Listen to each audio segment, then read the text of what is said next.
Laurent Bazin vous informe sur Europe 1.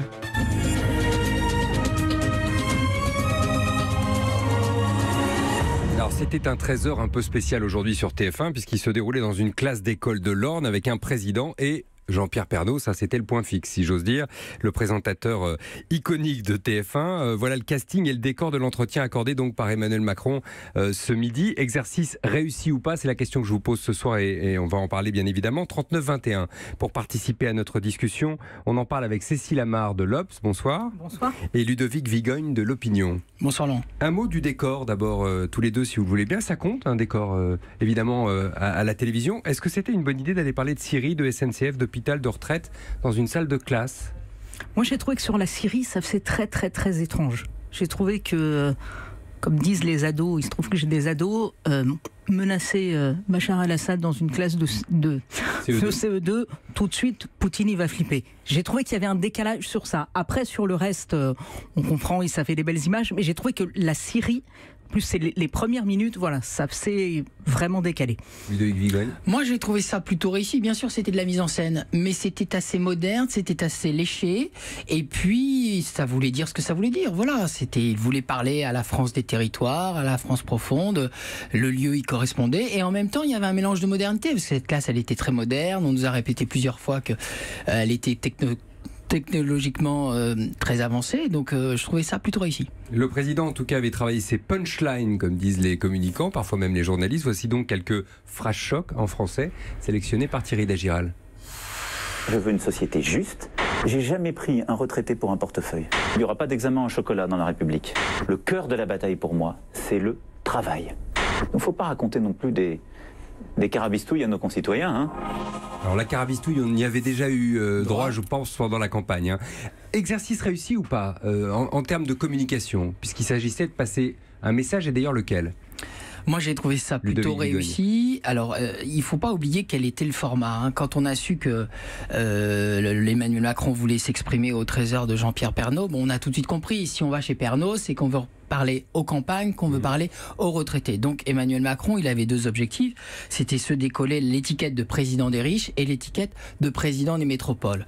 Donc c'est d'abord ces messages-là qu'il a voulu faire passer. C'est d'abord, voilà, c'est d'abord être président des champs. Exactement. C'est d'abord sur les questions de pouvoir d'achat, le 80 km/h, etc. qu'il a voulu faire passer des messages. Il a été plutôt pédago. Il a parlé d'un ton assez posé, il s'est montré très souriant, il a voulu montrer qu'il n'était pas coupé des réalités. Moi ce qui m'a frappé, c'est que par exemple il a dit à 2 ou 3 reprises qu'il lisait le courrier qui lui était envoyé à l'Élysée. Donc c'est vrai. Oui, je pense que c'est vrai. Enfin, en tout cas, je ne sais pas si c'est vrai. C'est une question que je vous pose parce que pour ça peut être vrai. Je ne le connais pas personnellement, donc je ne vais pas poser la question. Ouais. Et puis, ce qui m'a aussi marqué, c'est quand il s'est adressé aux retraités, il les a remerciés à 5 ou 6 reprises. Donc voilà, il y avait un exercice de modestie, de fermeté, puisqu'il n'a rien concédé, mais aussi de modestie, d'humilité. Président modeste, Cécile Amar ?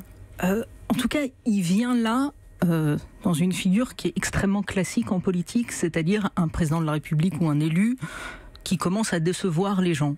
Et ce qui est frappant, c'est qu'en fait, il a fait exactement ce qu'ils font tout le temps. C'est-à-dire qu'ils viennent et ils disent « vous m'avez pas bien compris et je vais vous expliquer ». Moi, je pense qu'au contraire, les gens l'ont compris. Moi, je pense que les gens l'ont compris. Et ce qui m'a frappé, la séquence, Ludovic dit il a remercié les retraités, mais est-ce que vous pensez que les retraités qui sont en colère, parce que, on le voyait dans le reportage avant, ils ont perdu 25 €, 30 €, et c'est beaucoup quand on gagne 1200 ou 1300 €, 20 € par mois. C'est beaucoup. Et entendre le président de la République leur dire merci, honnêtement, c'est pas ça qu'ils ont envie d'entendre. Voilà. Donc, est-ce qu'il les a convaincus ? Je suis pas sûre, moi, qu'il ait convaincu les gens. Les retraités, les ruraux, c'est la même chose. Le reportage sur le petit village rural où les gens disent on est délaissés, personne parle de nous, et où il répond mais si on fait même plus, on met même plus de gens dans les classes en zone rurale. Voilà, on voit bien ce qu'il a cherché à faire. On voit bien pourquoi il va chez Pernaut pour leur parler, parce que c'est à ce public-là qu'il a en face de lui. Est-ce qu'il les a convaincus ? J'en suis pas sûre, moi. On va poser la question à Françoise qui nous appelle depuis Auxerre. Bonsoir Françoise, vous êtes retraitée, vous l'avez écrit sur la petite fiche. Donc je me permets de l'éducation nationale. Monsieur Bazin. Vous allez bien ? Bonsoir Monsieur Bazin. Comment avez-vous trouvé le président ? Pas bien. Pas bien. Pas bien du tout, je suis très très en colère. Je pense que Monsieur le Président nous prend pour des idiots, nous les retraités, de l'éducation nationale. Vous m'entendez, monsieur Bazin ? Très bien, on fait mieux que ça, on vous écoute. Voilà. Donc, vous, concrètement, par exemple, Françoise, vous avez perdu sur votre pension, vous avez perdu combien par mois ? Alors, la CSG, j'ai perdu. Alors là, j'ai été époustouflée. J'ai perdu 100 € depuis le mois de janvier. Presque 100 € depuis le mois de janvier. En CSG. Ouais, donc ça fait beaucoup, alors, évidemment, sur votre... je peux vous demander le montant de votre retraite ? Vous n'êtes pas obligé, hein ? Oui, c'était presque 2000. Presque 2000, donc 100 € je suis 100 € de moins. seule, veuve, je n'ai personne pour m'aider. Voilà, il n'y a pas d'enfant. Bon. Je tenais à ce qu'on vous écoute parce que vous n'êtes pas la seule à nous avoir appelé sur ce thème au 39-21. Françoise Marie-Joseph nous a appelé aussi de Gironde pour dire que c'est la première fois qu'elle appelle une radio, qu'elle est extrêmement en colère. Elle estime, je la lis, parce qu'elle ne souhaitait pas passer à l'antenne, Macron nous prend pour des portefeuilles, donc elle a inversé en quelque sorte la phrase que le président a prononcée. Je ne prends pas des retraités pour des portefeuilles. Tout ce qu'il dit me choque. La retraite de mon mari a baissé, on n'en peut plus. Qu'est-ce que vous en pensez, Ludovic Vigogne ? On peut comprendre la réaction de ses auditrices. Emmanuel Macron n'a pas fait de geste, il a juste fait de la pédagogie. Il a rappelé pourquoi il avait pris ses décisions, il a essayé de le faire de la manière la plus didactique possible. Il n'est pas venu dire je change, c'est ça qu'il faut comprendre. Il est venu dire je fais. Je maintiens. Et voilà ce que je fais. D'ailleurs, il en fait un argument. Voilà, il fait je fais ce que je dis, je fais ce que j'ai dit pendant la campagne, et puis je maintiens ce que j'ai décidé. Il pose des gestes de fermeté, d'autorité. Il a essayé d'expliquer pourquoi il avait pris ses décisions.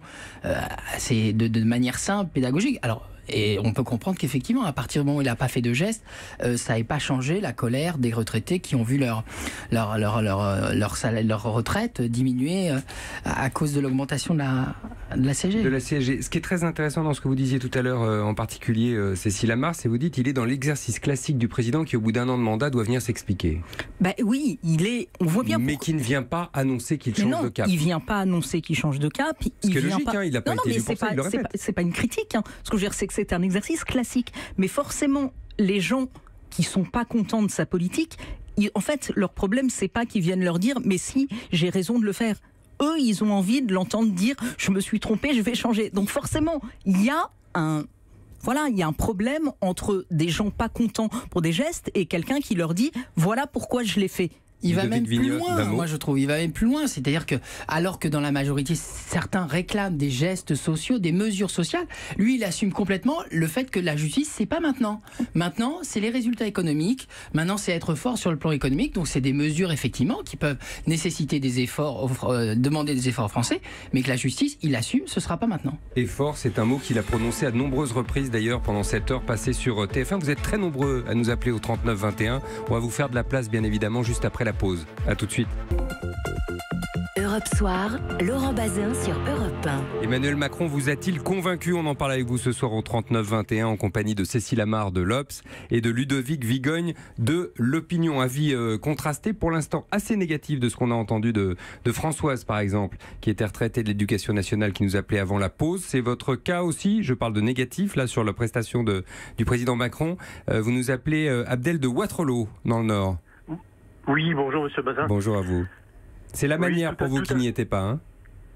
C'est la manière, et je dirais que quelque part c'est une accumulation de déceptions. Et surtout, vous savez, quand on a le sentiment qu'on est pris pour des imbéciles et des idiots, parce que quand on nous dit pédagogie, on a beau utiliser toute la pédagogie du monde, quand on vous enlève de la CSG, eh bien, en fin de mois, ça fait de la CSG en moins. Bon. Je ne dis pas qu'il faut pas de solidarité, ça je veux bien l'entendre. Mais la solidarité, elle doit aller dans les deux sens, elle doit se faire de manière honnête. Or aujourd'hui, c'est fait de manière malhonnête et maladroite. Malhonnête pourquoi ? Parce que avant les élections, qu'est-ce qu'il nous avait raconté ce cher monsieur Macron ? C'est que c'était au-dessus de 1 600 € par mois qu'on allait taxer la CSG. Ça c'est la première chose. Sur les retraites. Hein. Bon. Pour les retraites, oui. Et ensuite, ces amateurs, parce que moi je dis quand on reconnaît, quand on fait une erreur, mais on a au moins l'honneur de le reconnaître, mais ils l'ont reconnu, Ils ont reconnu qu'il y avait des Français qui étaient taxés de la CSG de manière injuste. Et ben, ils se sont dit, bon, on s'est trompé sur quelques dizaines de milliers de retraités, mais on va rétablir la situation. Ben, quand on fait une erreur, on la rétablit tout de suite. Et on n'attend pas 2019 pour le faire. Ça, c'est déjà un point. Et moi, je dirais... D'un mot, allez-y. Excusez-moi. Allez-y, d'un mot. C'est juste parce qu'il y a beaucoup de monde derrière vous, c'est pour ça. Oui. Quand il nous dit solidarité, solidarité, solidarité, moi je dis, je suis désolé, il a raté son entrée de mandat. Il est maintenant, et c'est calqué comme Hollande qui promettait la version de la Cour. Lui, il dit qu'il n'est pas le président des riches, mais je suis désolé que les mesures qu'il a prises, il est le président des riches, et on en est convaincu. Merci beaucoup Abdel de votre témoignage au 39-21. Anthony, surpris, a trouvé au contraire son discours clair et parlant. Il s'est mis à la hauteur des Français, dit Anthony, qui nous appelle de Bretagne. Il a été franc avec les cheminots et les étudiants. Je suis plutôt satisfait. On va entendre Marie-Laure dans une seconde, parce que Marie-Laure, elle aussi, est plutôt satisfaite, même si, voilà, le compte n'y est pas tout à fait, mais je voulais vous faire réagir tous les deux au témoignage d'Abdel qu'on vient d'entendre. Là encore, il y a une plaie qui n'a pas été traitée, ou qui a été traitée, mais qui n'est pas soignée. Non, c'est normal, il n'a pas fait de geste, donc c'est normal que ceux qui étaient insatisfaits avant le demeurent après. Alors je le renverse. Est-ce que le fait de ne pas faire de geste et de tenir bon peut lui apporter du crédit supplémentaire ?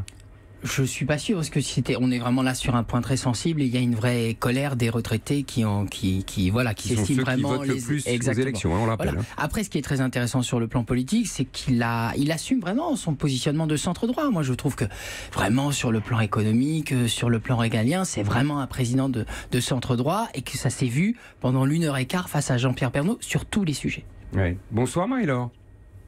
Vous nous appelez de l'Hérault. Alors, président de centre droit, vous avez voté pour lui, vous aviez toujours voté à gauche, et pour vous, vous nous disiez tout à l'heure au Standard, la gauche moderne, c'était lui. Est-ce que le compte y est ? Oui, alors j'espère qu'effectivement, sur les 5 ans, il aura l'occasion de rectifier des choses qu'il a peut-être fait de façon maladroite, parce que bon, il faut quand même réaliser que tout ça, pour eux, c'est des chiffres en macroéconomie, et que nous, après, sous notre porte-monnaie, ça peut effectivement avoir des effets un peu pervers, mais bon, alors après, est-ce qu'il a prévu, je pense, de rectifier le tir au niveau de la CSG pour les personnes retraitées ou en activité les plus faibles? Je ne sais pas. Alors, 2019, je ne connaissais pas l'information, mais bon, effectivement, c'est un effort qu'on peut tous faire si on va dans le bon sens. Si effectivement, à la fin de son mandat, rien n'a changé, que l'économie ne repart pas et que ça n'a pas servi tous les efforts consentis à repartir dans le bon sens, je pourrais comprendre que tout le monde soit déçu, mais je trouve ça un peu tôt de tout envoyer sur les routes en disant non, c'est décevant, je voterai plus pour lui, des choses comme ça. Pour moi... Vous regrettez pas votre vote, Marie-Laure, pour parler clair? Non, pour le moment, non, mais bon, c'est sûr que... Pour le moment, non, je considère que la tâche est très très dure, et je préfère ceux qui agissent, même s'ils font des erreurs, que ceux qui critiquent sans arrêt et qui font rêver les gens en proposant des choses qui sont infaisables. C'est dit clairement. Pour moi, restez avec nous. C'est la réalité, oui. C'est la réalité, disiez-vous. Oui, on comprend bien votre point là-dessus. Ce que dit Marie-Laure est très intéressant. Elle dit, pour l'instant, ça va. Il y a des gens qui... Il a été élu par une partie... importante du peuple de gauche, et il y a effectivement dedans des gens qui continuent à dire mais attendons, on verra, il bénéficie de ça.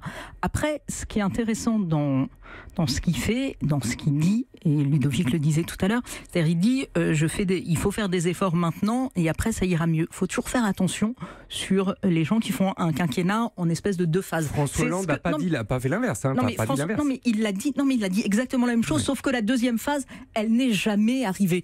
Donc il a, au contraire, François Hollande avait théorisé, on fera une première phase d'effort. Je ne vais pas faire comme la gauche a toujours fait, je distribue et après je fais une pause ou une rigueur. On fera une première phase d'effort et après on redistribuera. Sauf que la deuxième phase, elle n'est jamais arrivée. Et donc dans la déception qu'il a créée, il y a ça.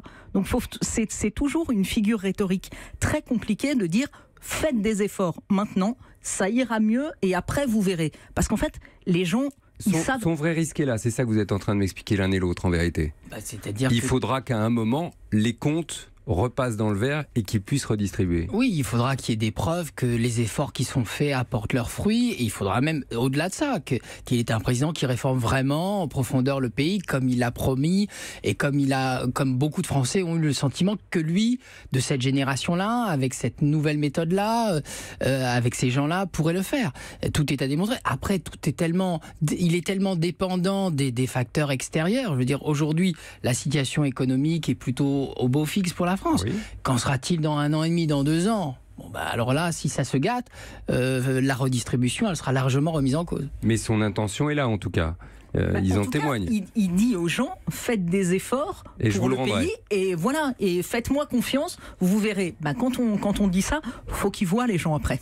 Cécile Amar-Deloff, merci. Ludovic Vigogne de l'Opinion, merci à tous les deux d'avoir participé à ce décryptage. Merci à Anthony, Françoise, Marie-Joseph, Abdel et Marie-Laure qui nous appelaient de Guimillot, d'Auxerre, d'un petit village de Gironde, de Wattrelos et de Saint-Hilaire dans l'Hérault. Europe.